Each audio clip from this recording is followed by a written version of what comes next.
వద్దు పాంచాలి, ఇది కన్నీరు కార్చే సమయం కాదు. ఇప్పుడు రక్తం ప్రవహిస్తుంది.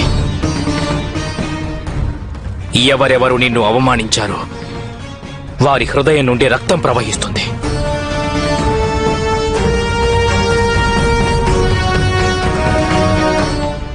నాకు రక్త పిపాస ఉందా నాథా? ఇలా ప్రశ్నిస్తున్నావెందుకు పాంచాలి? కాలం అన్ని గాయాలను మాన్పుతుంది అని సాధుజనులు అంటారు. కానీ 13 వత్సరాల సుదీర్ఘ సమయం కూడా నా గౌరవంపై పడిన మచ్చను తొలగించలేకపోయింది. నాడు ద్యూత సభలో జరిగినవి ఇంకా నేటికి నా అంతరాత్మను దహిస్తూ ఉన్నాయి. ఎందుకు నేను దివారాత్రాలు యుద్ధాన్ని అభిలషిస్తున్నాను?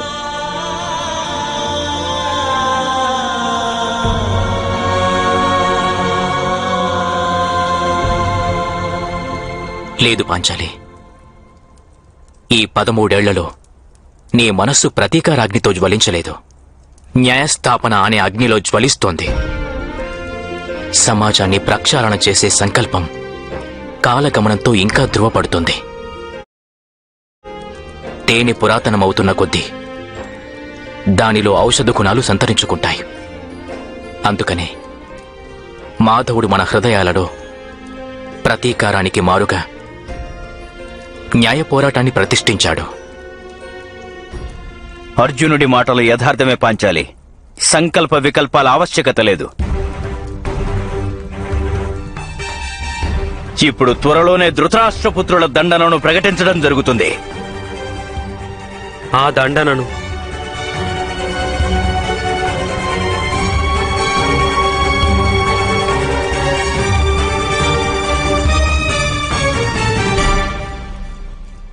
ఆర్యావర్త సామ్రాజ్ఞి ప్రకటిస్తుంది.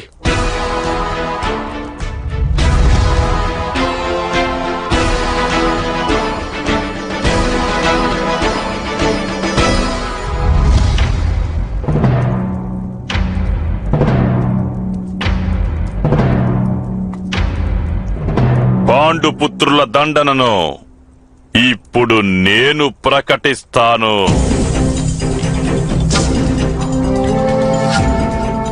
పాండవులు మరోసారి 12 వనవాసం, ఇంకా 1 సంవత్సర అజ్ఞాతవాసం స్వీకరించవలసి ఉంది. ఇది ధర్మం పితామహ. దుర్యోధనుడు ధర్మంతో అన్ని సంబంధాలు తెంచుకున్నాడగ్రజ. అవశ్యం వాడు ఈ రోజు కూడా ఏదో ఒక కొత్త పథకం వేస్తూ ఉంటాడు. భీమన్నయ్య యథార్థమే చెబుతున్నాడు. సోదరుడు దుర్యోధనునికి పథకం వేసే అవకాశం లభించేలోగా మనం వారికి తగిన దండన విధించాలి.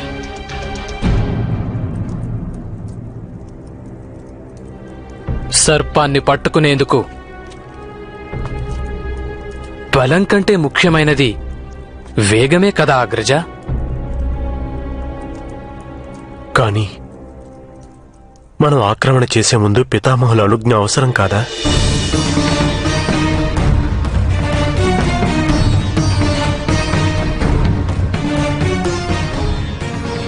మన ఆక్రమణకు ప్రత్యుత్తరం ఇవ్వడానికి మారుగా ఒకవేళ పితామహులు రణభూమికి విచ్చేస్తే అప్పుడు మనమేం చేయాలి? పితామహులు రణభూమిలో మనకు ఎదురు నిలవరు.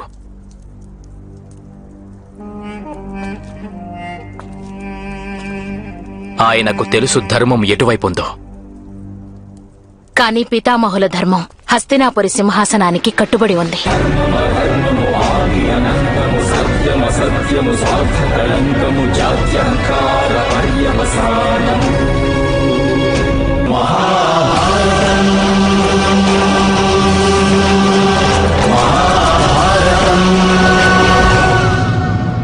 మన పక్షాన ఈ ముసలి భైరవుడు పాండవులకు ఎదురు.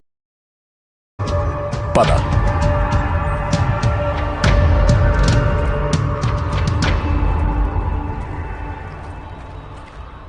మీరు నా మేనలుడు దుర్యోధనునికి ఎన్నెన్నో ఇచ్చారు బలరాం మహాశయ.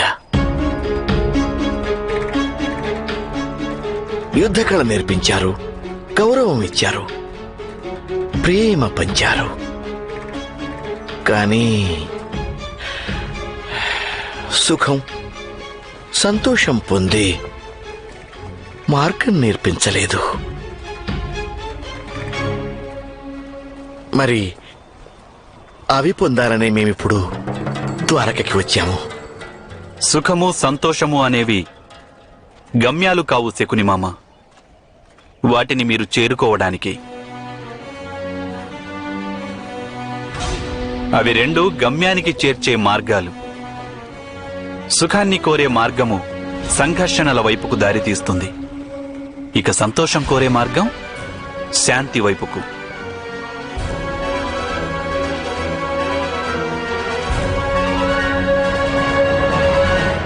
యువరాజు దేనిని గమ్యంగా చేసుకోవాలనుకుంటున్నారు?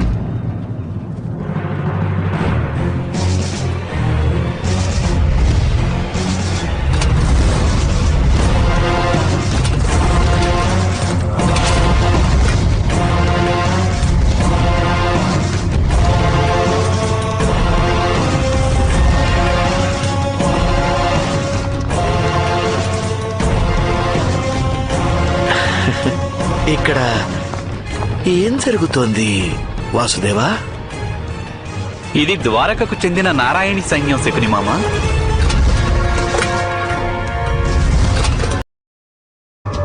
పద.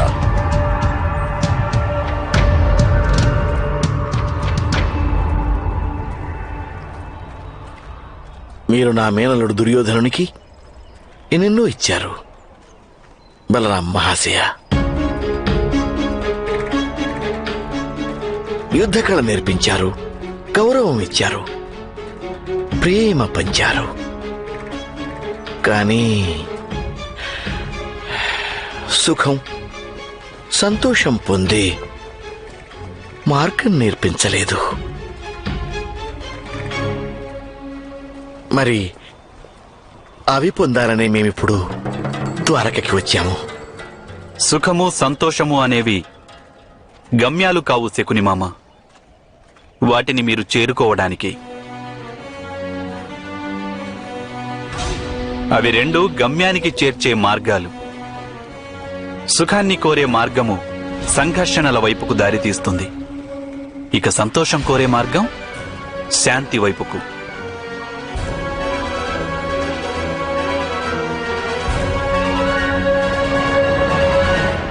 యువరాజు దేనిని గమ్యంగా చేసుకోవాలనుకుంటున్నారు?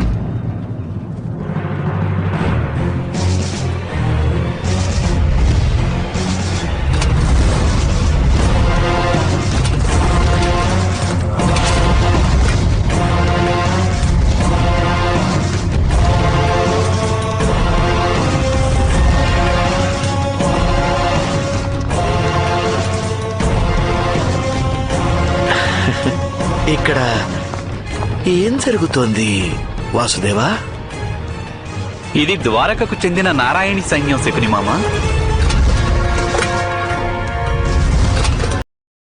దేవా, చూస్తుంటే ఏమనిపిస్తోందంటే మీ అగ్రజులు బలరామదేవులు ద్వంద్వ క్రీడ సరదాగా ఆడుతున్నట్లు లేరు.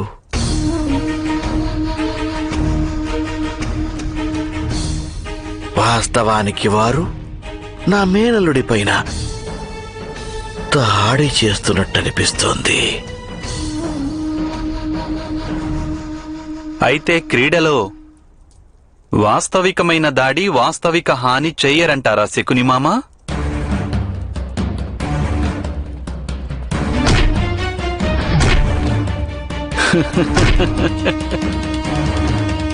గురువు తమ శిష్యుని దండిస్తున్నారు. గురువు తమ శిష్యునికి గదాయుద్ధం నేర్పించినారు. కాని శిష్యుడు ద్యూత క్రీడనే నమ్ముకున్నాడు. ద్యూత క్రీడ 13 ఏళ్ల పూర్వమే ముగిసిపోయింది. వాసుదేవా, 13 ఏళ్ల పూర్వము ద్యూత క్రీడ ఆరంభమయ్యింది. మీరే ఆటను ఆరంభించారు శకుని మామ. మరి ఆట అనేది ఒకసారి ఆరంభమయ్యాక దానిని ముగించడం కూడా అవసరం.